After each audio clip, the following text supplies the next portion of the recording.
Hoje a gente vai começar a live sobre alterações no pé e influências na postura. Esse é um tema que vem crescendo cada vez mais a partir do momento que a gente entende o paciente como um todo, em sua globalidade. Então, é impossível hoje a gente, com conhecimento como eu, que tenho, especialização em osteopatia, pós-graduação em quiropraxia clínica e desportiva, formação no método Busquet, já ministrei várias aulas e palestras, treinamento online sobre avaliação funcional completa do paciente.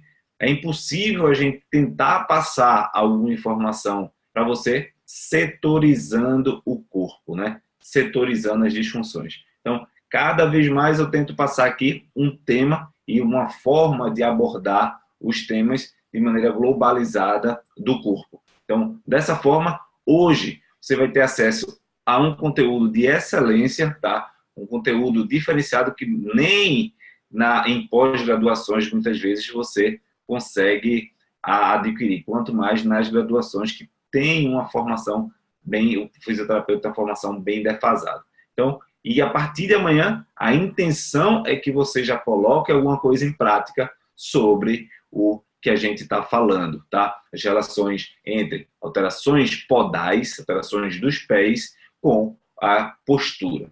Inicialmente, a gente precisa saber quais são as principais queixas, do paciente que tem alteração podal e sofre no dia a dia, dentro das suas atividades laborais, dentro das suas atividades diárias. Então, alterações podais podem influenciar em dores e crises, na coluna vertebral, principalmente na coluna lombar, tá?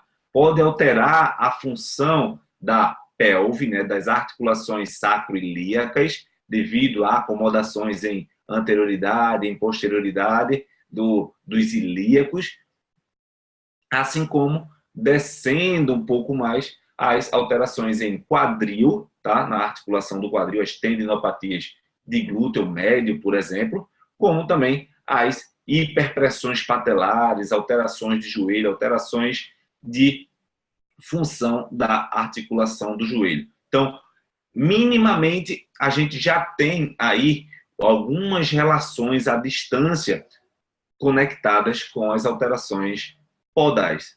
Mas também nós temos vinculadas as alterações podais às dores e disfunções relacionadas aos pés.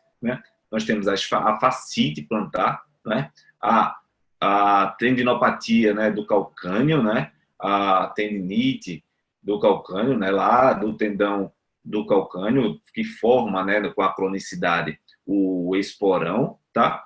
E dentro desse contexto, a gente vai tentar ver um pouco mais dessas relações. Então, anatomicamente, o pé ele tem vários ossos se relacionando para formar o complexo, tornozelo e pé. Então, de praxe, nós temos já, formando o complexo tornozelo e pé, a tíbia e a fíbula, os ossos da perna que descem e formam a pinça bimaleolar. Medialmente, a gente tem a pinça formada, uma parte da pinça formada pelo malelo medial, proveniente da tíbia, e lateralmente a gente tem o malelo lateral, proveniente da fíbula. Dentro desse contexto, a pinça maleolar se encaixa no talos, que é o osso principal ali da articulação do tornozelo, juntamente com um osso que fica mais inferior, o famoso calcâneo. Então, ele fica lá cavalgado em cima do calcâneo, formando a porção lá do retropé. Então, o talos e o calcâneo embaixo, o talos mais inclinado, mais lateromedial, e em cima nós temos a pinça bimaleolar. Logo mais à frente, nós temos alguns ossinhos que vão fazer parte e compor o arco medial do pé, o arco médio do pé. Nós temos na parte medial não é? Parte de dentro do pé, o navicular, e nós temos na parte lateral do pé o cuboide. Então, dentro desse raciocínio biomecânico de anatomia, nós temos o navicular medialmente e o cuboide lateralmente. Esses ossos eles funcionam como uma catraca, né? Se o pé está em posição cavo, o navicular na posição medial com o cuboide na posição lateral, eles estão formando uma cúpula. Se o pé tem uma tendência a plano, eles deprimem a porção mais interna, né, na planta do pé e estão mais rodados lateralmente para fora. Dentro desse contexto, a gente tem que essa engrenagem entre o navicular e o cuboide é extremamente importante para a manutenção do arco plantar, tá? Mas fora isso, nós temos mais à frente os 3 cuneiformes, né? Que são os ossos pouco mais na frente, já no médio pé, que vão se conectar com os metatarsos. Os metatarsos que são 5, que aí chegam para conectar com as falanges proximais e aí, consequentemente, as falanges médias e distais. Então, como você pode ver, o complexo tornozelo e pé tem muitos ossos e, consequentemente, ligamentos e músculos. Nesse contexto, os ligamentos e músculos conectados aos ossos vêm cada vez mais perdendo função. Mas como assim perdendo função?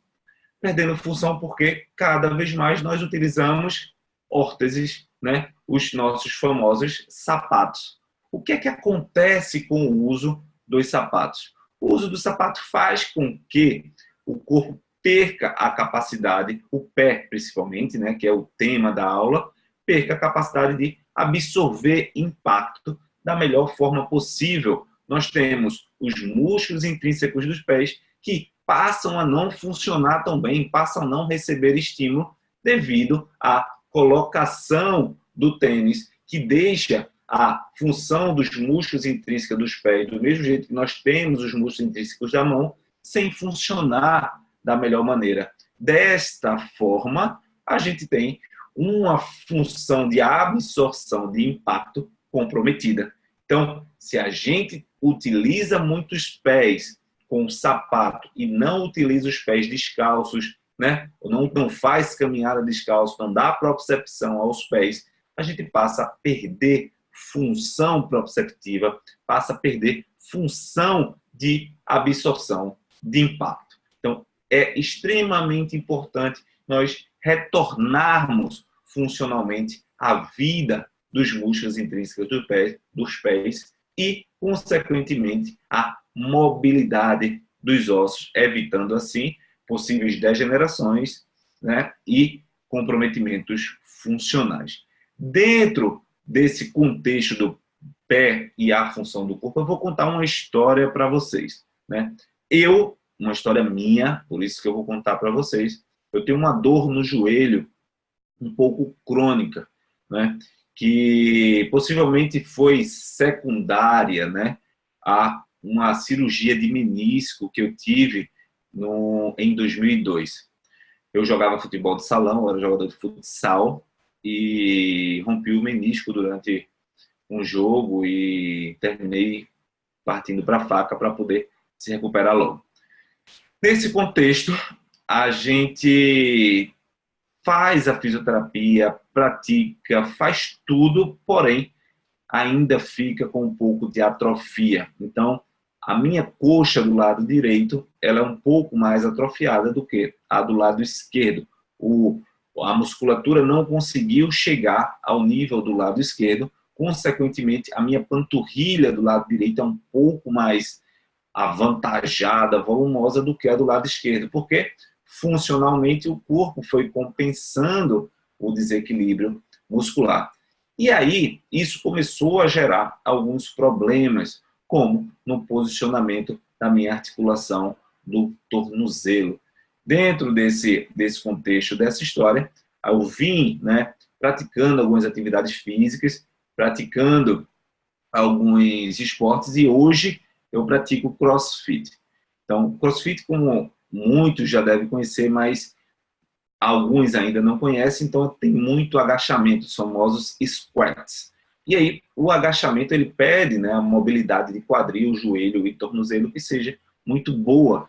Porém, a estabilidade do meu pé, tornozelo e pé não é tão boa devido ao comprometimento funcional dos músculos da panturrilha que ficaram, né, um pouco mais volumosos. E aí eu tenho uma retração muscular muito grande, diminuindo a mobilidade e que me pede uma compensação da articulação do tornozelo. Então, hoje, por exemplo, foi bem interessante.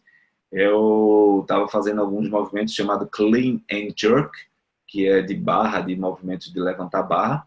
E aí, quando eu realizei o agachamento, o joelho incomodou. Incomodou, então eu parei e fui fazer mobilização do meu tornozelo e pé, né? Movimentos rodando para um lado, rodando para o outro.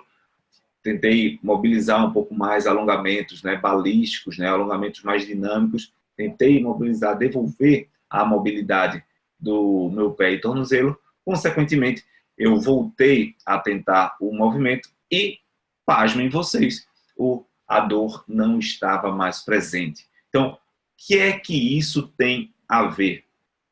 Tem a ver porque o nosso corpo possui os pés como base fixa de sustentação. E por ser base fixa de sustentação, é sim uma estrutura que manda informações ou de equilíbrio ou de desequilíbrio, depende de como o corpo, o pé, está, não é? Acomodado dentro de um tênis ou descalço. Então, dessa forma, trabalhar a mobilidade, os músculos intrínsecos dos pés, devolver a mobilidade entre os ossos, entre as falanges, entre os cuneiformes, entre o navicular e cuboide, entre o talos e o calcâneo, é de extrema importância. Mesmo que não se haja uma prática com a parte manipulativa, existem técnicas de mobilização muito utilizadas, divulgadas em livros acadêmicos que muitas vezes você não tem uma formação específica como osteopatia, quiropraxia, mas pode sim devolver mobilidade com mobilizações dentro da biomecânica em amplitude articular. E se você não tem um livro, não importa, eu vou lhe dar uma dica, tá? Você pega vídeos e livros de biomecânica. Ao pegar livros e vídeos de biomecânica, você vai perceber que existe uma amplitude de movimento de cada articulação entre cada osso. Logicamente, para devolver qualquer tipo de restrição ao movimento, você precisa estimular aquele movimento. Então, eu não sei o movimento que é realizado entre o talos e o calcâneo. Então, você pega o livro de biomecânica, observa qual é o vetor de força de movimento e, consequentemente, amanhã com o seu paciente, você vai mobilizar ou vai palpar o calcâneo, palpar o talos e mobilizar dentro daquele vetor de força. Logicamente, com o passar da mobilização, você vai devolvendo a mecânica, a biomecânica daquela articulação. Então, você não pode deixar de reestruturar, de rever, não é, a função do corpo do seu paciente porque você não tem um curso, uma especialização. Não, você precisa estar antenado à anatomia, fisiologia e biomecânica, que é isso que eu trago a todos que participam da minha mentoria online, que é gratuita, e a quem faz, né, o meu treinamento online Up Assessment. Inclusive, a gente fechou sexta-feira, né? As inscrições foram fechadas, encerradas na última sexta-feira e começa agora uma nova turma a partir de 1º de outubro. Então, esse raciocínio gerando inquietude para que você não se acomode e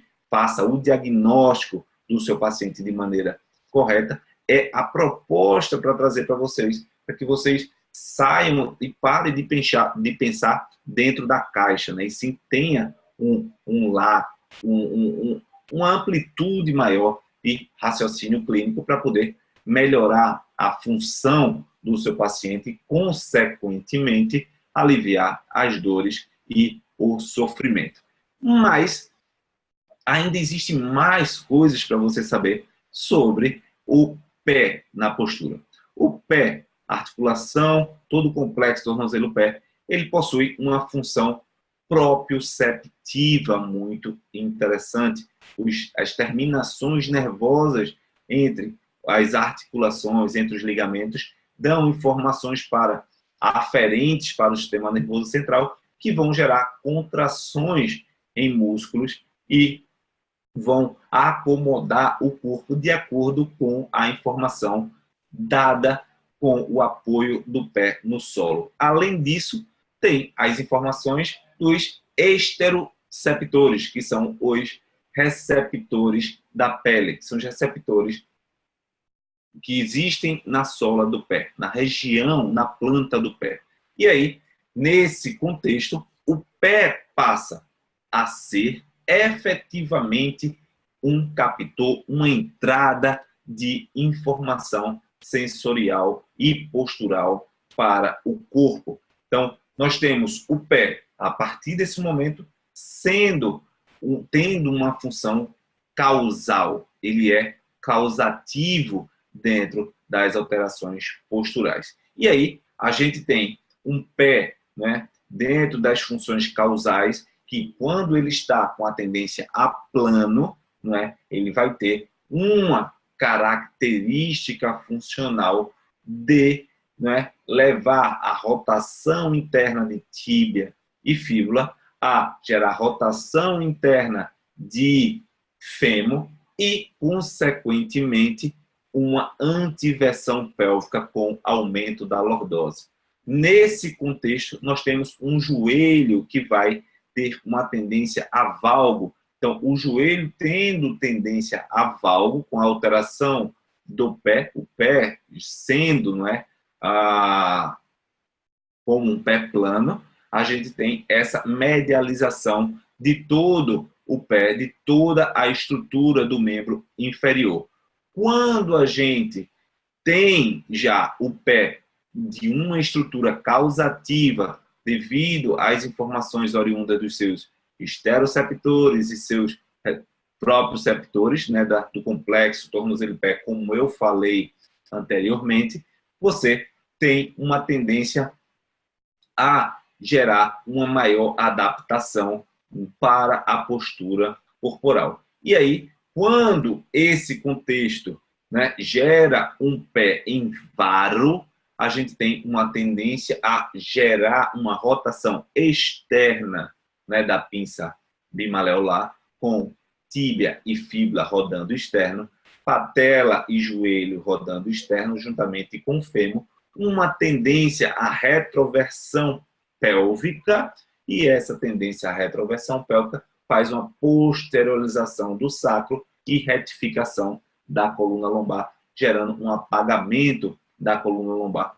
Como a gente sabe que a lordose lombar, as curvaturas da coluna lombar da coluna lombar, da coluna como um todo, são essenciais para a absorção de estímulos mecânicos, nós sabemos agora que se eu tenho um pé pronado que vai me levar a um contexto de rotação interna, antiversão pélvica e aumento da lordose, nós vamos ter uma tendência de compressão nas facetas articulares posteriormente na coluna lombar.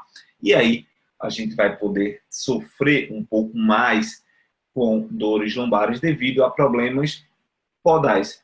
E aí, saber avaliar isso, saber contextualizar o paciente nesse aspecto é essencial. Então, a todos que participam da minha mentoria online gratuita, a aula da próxima segunda-feira, tá? Eu já vou falar só para quem participa da minha mentoria online gratuita sobre o captor ocular, de uma maneira mais precisa, da mesma forma que eu estou falando aqui. Então, quando a gente for fazer a aula de segunda-feira, que não é pelo Instagram, é pela mentoria online, eu já vou falar um pouco mais sobre captor ocular. E aí a gente vai poder conectar bem o pé, as informações oriundas do pé, as informações oriundas dos olhos como captores e ver a conexão entre pé, olho e a postura do corpo. Então, já avisando a você que segunda-feira que vem vai ser sobre captor ocular, tá? Mas apenas para quem participa da minha mentoria online gratuita. Se você ainda não participa, manda um direct para mim que eu te mando o link de acesso, tá? Mas vamos lá. Além de causativo, o pé também é adaptativo. O que é ser adaptativo?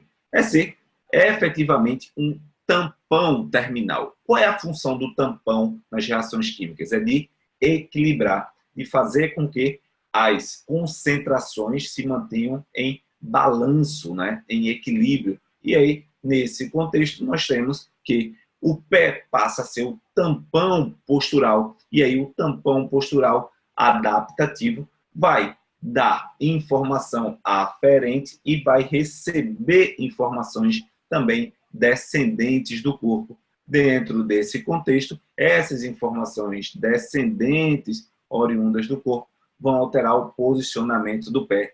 E aí é que tem crescido o número de problemas, né?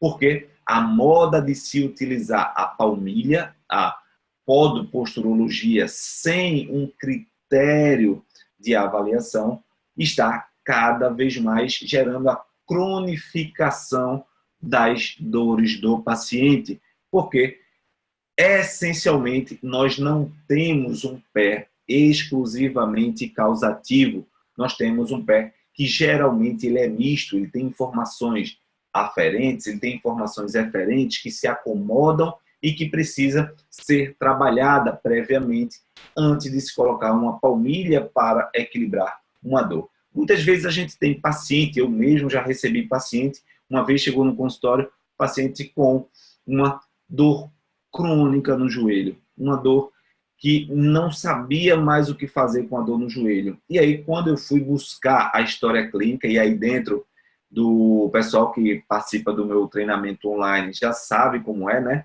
Tipo, a gente faz toda a anamnese, faz o acolhimento do paciente, transforma a abordagem verbal em uma forma de falar para o paciente, que o paciente se abra e conta a sua história. Então, a paciente se sentiu à vontade, de acordo com essa minha estratégia de abordagem, em falar como foi a história dela. Então, não ficou apenas falando da dor no joelho. E aí eu abri espaço, através da abordagem que eu pratico no Upper Assessment e passo para os meus alunos, é que o pé antes era a dor mais intensa e que sumiu a dor do pé devido ao uso de uma palmilha. Mas, em compensação, depois de 2 meses que as dores do pé sumiram, aconteceu que o joelho não para de doer. O que isso tem a ver? Isso tem a ver que o pé do paciente ele estava em adaptação e, consequentemente, em sofrimento devido às alterações e comprometimentos posturais. Nesse contexto, a gente, quando coloca uma palmilha sem critério de avaliação, sem critério diagnóstico, sem abordar antes o paciente e eliminar as verdadeiras causas do desequilíbrio, a gente rebate o problema para uma outra região. E se o corpo não tem uma mecânica, uma maleabilidade, termina que um processo inflamatório em outra articulação que vai ficar lá sobrecarregada passa a ser mais intenso e ficar constante sem causa aparente. Porém, muitas vezes a causa vai estar relacionada com essa falta de critério na avaliação. Então, por exemplo, eu também tenho vários colegas que me acompanham, personal trainer, né? Eu tenho, por exemplo, no meu curso de avaliação funcional, treinamento, assessment, a Gigliola, que é uma personal trainer aqui de João Pessoa. Então, como é importante isso, você trabalhar dentro do seu aluno, de quem é personal trainer, que é educador físico, esse contexto de avaliação, de enxergar. É saber que, muitas vezes, dentro do treino, você fazer um treino proprioceptivo, um treino descalço com o seu paciente, mudar um pouco os estímulos podais para esse paciente, pode ser uma estratégia proprioceptiva de informações, não é, ascendente, que vai, consequentemente, melhorar o tônus do membro inferior, vai dar informações proprioceptivas para o corpo, onde, consequentemente, ele vai poder responder melhor a qualquer outro tipo de informação para o corpo, como forma de hipertrofia, hipertonia, né? Então, esse tipo de raciocínio clínico é que a gente precisa estimular para que nós sejamos eficazes, né? Eficientes. E você pode reparar que muitas coisas que eu falei aqui são conhecimentos que vocês já sabem, né, que vocês já tiveram contato, mas é que muitas vezes a gente não é ensinado a raciocinar dessa forma. Então, o segredo não é gerar um conteúdo novo, porque anatomia, fisiologia e biomecânica, todos nós sabemos, mas o detalhe é fazer com que você assimile essa forma de pensar e esteja cada vez mais fluido esse tipo de raciocínio clínico, esse tipo de raciocínio para poder atingir a dinâmica do corpo do paciente de maneira eficiente, de maneira que proporcione resultados. Então, você que trabalha com Pilates e não faz exercícios com o pé do seu paciente, que não faz o famoso, que a gente chama footwork, né, do Pilates, você precisa estimular isso, porque não que o seu paciente tenha algum tipo de problema, não precisa ter, só o fato de utilizar sapato constantemente na sociedade moderna, a gente já tem um paciente com comprometimento funcional, né? E aí precisa ser estimulada a propriocepção, a função desses músculos intrínsecos do pé, para que não haja nenhum tipo de sofrimento mais à frente. E sim, a gente consiga minimizar todas as questões adaptativas do corpo do paciente, tá certo? E aí, pensando nesse contexto, a gente tem o pé como tendo uma função extremamente importante, tá? Nós temos também que aí na aula da semana que vem, que vai ser só para o pessoal da minha mentoria online, que é gratuita, aproveitando, quem não participa, pode pedir o link pelo direct, tá? Que eu mando o link de cadastro para você. Vou falar sobre o olho e como assustadoramente a postura do pé vai estar alterada, né? Você tem, só para dizer um pouco para vocês, você tem muitas vezes uma postura de um pé em varo e outro pé em valgo devido a alterações oculares. Então, quem participa da mentoria online vai ter esse conteúdo, eu vou falar, explicar um pouquinho, e aí o pé como sendo efetivamente um tampão postural, né? Um tampão postural, isso quer dizer o quê? Que vai receber as informações descendentes e se adaptar para poder andar, para poder fazer todas as atividades posturais que o corpo precisa, certo? Então, dentro desse contexto, além desse conjunto proprioceptivo, a gente tem que o pé tem algumas patologias que estão associadas, né, às questões adaptativas, né, do corpo, que são, né, os traumas, as entorses, né, e dentro desse contexto de entorse, a gente tem alterações funcionais da pinça, né, bimaleular. Nós temos alterações posicionais do talos, que está logo conectado com a pinça, porque, por exemplo, se eu tenho um entorse em inversão, que vai tender a separar um pouco minha parte lateral e empurrar o meu talos, né, mais para dentro, eu vou ter uma queda do meu arco medial, alterando o posicionamento do meu navicular e do meu cuboide. Então,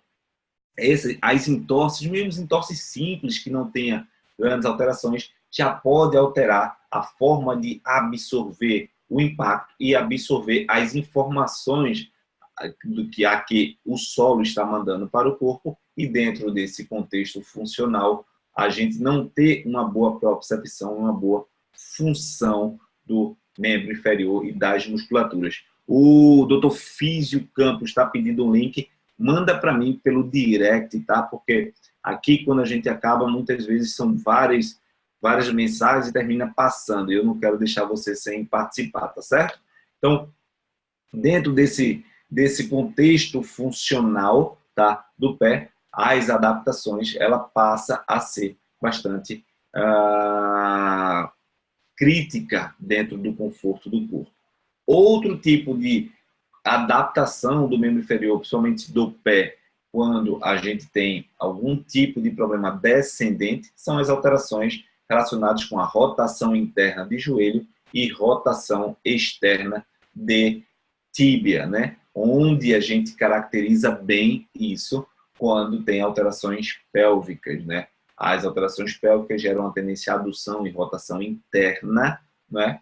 E o pé vai tender, através da fixação do tensor da face lata, a perna como um todo, a gerar uma tendência maior ao varo, né? Ao valgo, a abertura do joelho com a rotação externa. E aí fica uma briga lá embaixo entre pronação e supinação, gerando uma torção entre as estruturas do pé, que as tendinopatias, as fascites, né, as tendinopatias de calcânio começam a ser instaladas. Tá certo, pessoal? Então, essa dinâmica de entender o corpo do paciente como um todo, na essência, na funcionalidade, é a proposta das nossas aulas. Então, me coloco à disposição de vocês para que vocês possam fazer suas perguntas e, efetivamente, eu tirar e poder esclarecer dentro da minha experiência hoje, né? São quase 10 anos, 9 anos e 3 meses, né? De graduação, né? E hoje, uma média de quase 6.000 atendimentos realizados, a gente vai passar, não que seja tudo verdadeiro, né? Vai passar experiência dentro da prática clínica que tem gerado resultados, tá? E aí, me coloco à disposição para poder tirar suas dúvidas.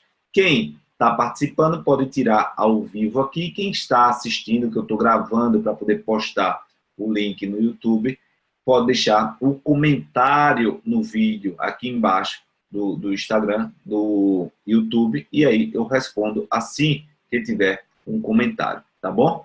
E aí eu coloco aqui à disposição de vocês, me coloco para poder já esclarecer dúvidas sobre esse contexto podal e as influências posturais, certo? Então, quem quiser pode perguntar, eu já vou verificar se tem alguma pergunta, que às vezes logo no começo os alunos já colocam, né, algumas perguntas, mas eu acredito que não tem. Então, eu me coloco à disposição aqui, vou dar 5 minutinhos aqui para poder a gente conversar um pouco sobre essas questões da podais, tá?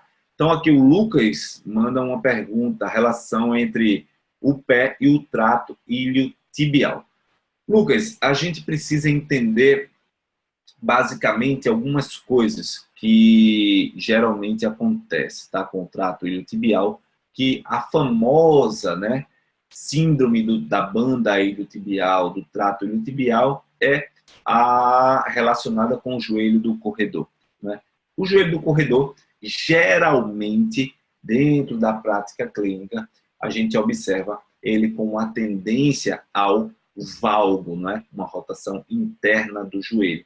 Isso acontece devido à fragilidade do joelho do corredor, do corpo do membro inferior, uma vez que muitas vezes o corredor que é amador, ele corre mais, faz mais exercícios de resistência do que o exercício de fortalecimento muscular. Dessa feita, quando está da metade para o fim das corridas, o corredor tende a ter uma tendência à medialização do joelho, ao valgo funcional do joelho, tá? E esse valgo funcional é devido à fragilidade lá, tanto do glúteo médio, né? Como também pode ser com a fragilidade dos músculos lá que sustentam o tornozelo e pé, devido ao desgaste já exacerbado, uma vez que muitos ainda correm com os tênis inadequados, onde a propriocepção, onde o estímulo dos músculos intrínsecos do pé, como eu falei no começo da aula, e quem ainda não acompanhou do começo, pode ver a gravação do YouTube depois, ou a gravação aqui, que fica por 24 horas, tá? Então, dentro desse contexto, a medialização do joelho faz com que haja uma tensão elevada lá na inserção, na região lateral do joelho e gerando uma tendinopatia, tá? Então, dentro desse contexto, a gente precisa entender a mecânica globalizada do corpo, que é isso que eu tento passar a todos os meus alunos do treinamento lá do Up Assessment e o pessoal da mentoria. Trago uma visão um pouco mais diferenciada em relação ao comportamento do corpo, coisa que na graduação é difícil de ver e na pós-graduação também. Então, se você quiser acompanhar, pode fazer parte lá da mentoria, Lucas, e aí a gente vai discutindo cada vez mais, tá? Então, deixa eu ver as outras perguntas, espero ter esclarecido, se não, você manda a dúvida novamente, tá certo? Que a intenção é todo mundo ficar sabido, ficar esclarecido, tá certo? A Janaína pergunta, esporão de calcânio, é necessária cirurgia para resolução? Qual sua experiência com esses pacientes? Não, não é necessária a cirurgia dos pacientes, principalmente se ela estiver no começo. O que é? Vamos principalmente pensar na formação do esporão. O que é o esporão? É uma deposição de cálcio no prolongamento do tendão que está inflamado, né? Que está em sobrecarga. E aí, como nós sabemos, o corpo ele vai dentro de um processo inflamatório crônico que envolve a inserção do tendão no osso, o corpo vai tender a se proteger, a não gastar mais energia, a não ter mais sofrimento. Com isso, para diminuir o processo inflamatório, ele tenta calcificar. Por que calcificar? Porque o corpo sabe que a calcificação gera maior resistência. E aí, ele calcifica. Mas a base não está em se preocupar lá com o tendão do calcâneo, e sim com o mesmo desequilíbrio que causou a alteração funcional daquela região que está em sofrimento. É uma alteração de pelve? É um tênis inadequado? É a falta de propriocepção dos músculos intrínsecos do pé? Para isso, você precisa avaliar quais são as disfunções presentes do pé. Foi uma entorse, não é?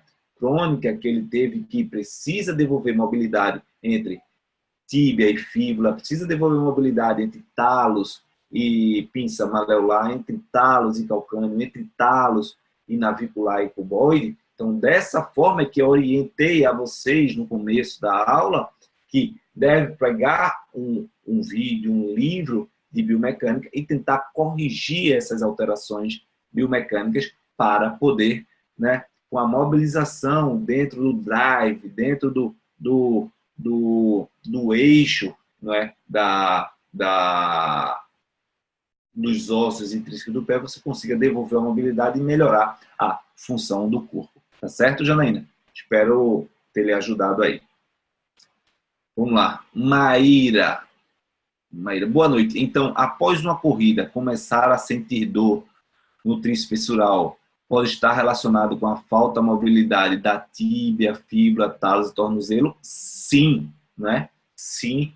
Não só isso, não é? A gente entendendo o corpo como uma essência única, né, como uma globalidade, você vai ver que podem existir adaptações no pé, não é, descendentes, oriundas de alterações de quadril, que vão gerar alterações de membro inferior, que vai culminar lá a uma tendência de adaptação no pé, no tornozelo e pé. Mas, se a gente tem uma corrida, principalmente uma corrida mais extenuante, a gente possivelmente vai diminuir a capacidade de absorção de carga do membro inferior, do pé, vai diminuir um pouco a absorção de carga, né, e adaptação proprioceptiva dos membros do tornozelo e pé. E dentro desse contexto, as dores podem surgir por falta de a absorção de impacto, e sim, o impacto começa a ficar mais evidente.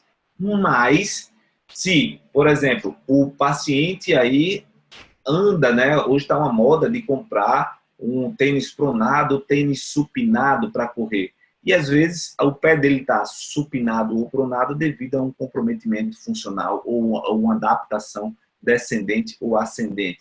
Pode ser que se cronifique e gerem alterações biomecânicas e funcionais no corpo dele, que pode gerar uma dor crônica mais lá na frente, uma dor que esteja em processo adaptativo e piore com o tênis. E aí, a ideia, essencialmente, é tentar enxergar quem nasceu primeiro, vamos dizer assim, o ovo ou a galinha, né?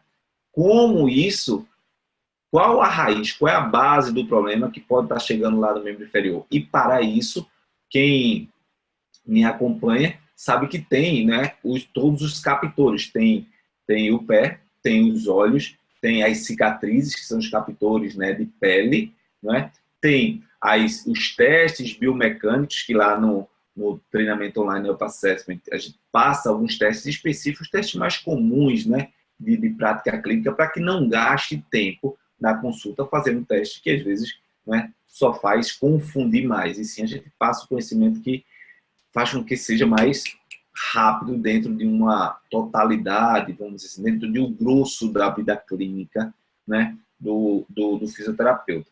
E aí, você conseguir raciocinar quem é que surgiu primeiro dentro das difusões, você vai achar que aquela dor no pé após a corrida pode ter vindo devido à fraqueza de glúteo médio ou à restrição de mobilidade na sacroiliaca, ou, se é uma mulher, devido a uma aderência de cesárea.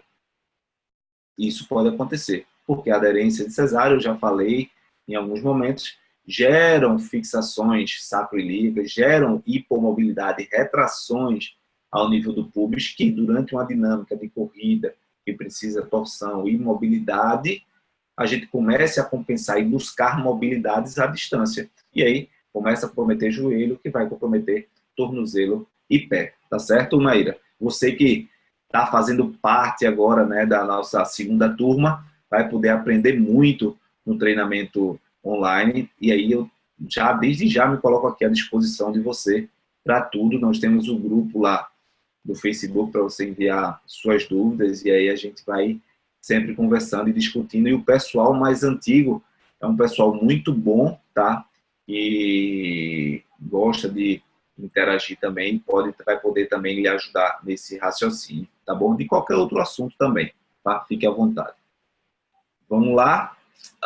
Neuroma de Morto é causado por alterações do tornozelo. Então, o neuroma de Morto, o que é o neuroma de Morto? Né? A gente tem terminações nervosas entre as cabeças do metatarso, né? Isso, mais ou menos. Aqui é a minha mão, né? O metatarso é o pé, que aqui tem os ossos. Aqui tem um tornozelo, vamos dizer assim, né? Aqui a pinça maleolar, o tornozelo, seguiu, talos, calcâneo, né? Médio pé, e aqui o metatarso, que vai gerar os dedos lá na frente, né? Com a falange. Então, ela fica exatamente embaixo aqui, uma inflamação nas terminações nervosas aqui na região do nervo entre o segundo e o terceiro dedo, que na minha prática clínica, né, a gente tem visto da maneira que a gente olha, não como a medicina tradicional fala, não pensando dentro de um comodismo, né, funcional, sim tentando ver de forma diferenciada o paciente. A gente tem que o neuroma de Morto está muito associada com a tendência em exposição dessa cabeça do metatarso. E aí, muito relacionada com tensões dos extensores curtos dos dedos, extensores de músculos que puxam a metatarso falangiana em extensão. E aí, dentro desse contexto, tem a exposição, né, da cabeça do metatarso, tá certo? E aí, a gente passa a gerar microtraumatismos nessa região da cabeça do metatarso, gerando inflamações no neuroma, né, na parte nervosa, gerando uma inflamação, e essa inflamação torna se torna um neuroma uma condição clínica bem chata de se tratar, né? Tá certo, Leonardo? Então, desde já, você também que está fazendo parte da turma do Up Assessment, é um prazer, cara, ter você com a gente, você, Maíra, tá? Então aí participando, perguntando. Isso mostra o quanto vocês estão querendo crescer e pode contar comigo. Acho que tem mais gente aí que faz parte do curso e aí você vai poder sentir essa energia aí de pensar um pouco fora da caixa, certo?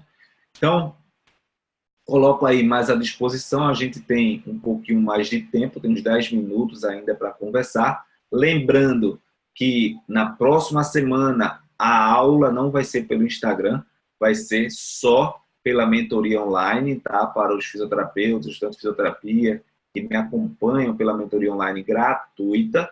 Então, a gente vai falar sobre captor ocular, as influências dos olhos na postura, como os olhos pode influenciar na posição da cabeça, na posição dos ombros, na posição do corpo, inclusive afetar a posição do membro inferior, tornozelo e pé, tá? Então, fica ligada que vai ser top na semana que vem. E na semana do dia, acredito que seja dia 16, a segunda dia 16, ou é 15, tá? Talvez a gente não tenha, porque eu vou estar indo para a Colômbia com o Comitê Paralímpico Internacional. Mas aí tudo depende de como eu chegar lá, como tiver a rotina. Talvez eu faça uma de surpresa, dependendo da minha agenda lá, da minha escala. Certo? Então, me coloco aí à disposição. Quem for, estiver assistindo a gravação dessa live no YouTube, pode botar seu comentário embaixo. Mas antes, não esqueça de seguir meu canal dr.randymarcos, Dr. Randy Marcos. E aí, toda vez que tiver uma live, a gente vai estar gravando e passando lá para todo mundo que queira ver, tá certo? Então, eu acredito que já respondi a todos, que não tem dúvida, tá? Não existem mais dúvidas, não é isso? Então, agradeço demais a vocês. Boa semana. Se curtiu, compartilha aí. A live no Instagram fica 24 horas. No YouTube, a partir de amanhã, eu disponibilizo e a gente vai divulgar cada vez mais. Valeu, Kellerman, você aí vai ajudar a galera que está chegando agora nessa segunda turma, nas dúvidas lá também no Facebook, você que é bem antenado e ativo e que tem praticado o curso na essência. Débora Bahia, grande abraço a todos. Alisson, conto com vocês sempre aí para a gente estar discutindo.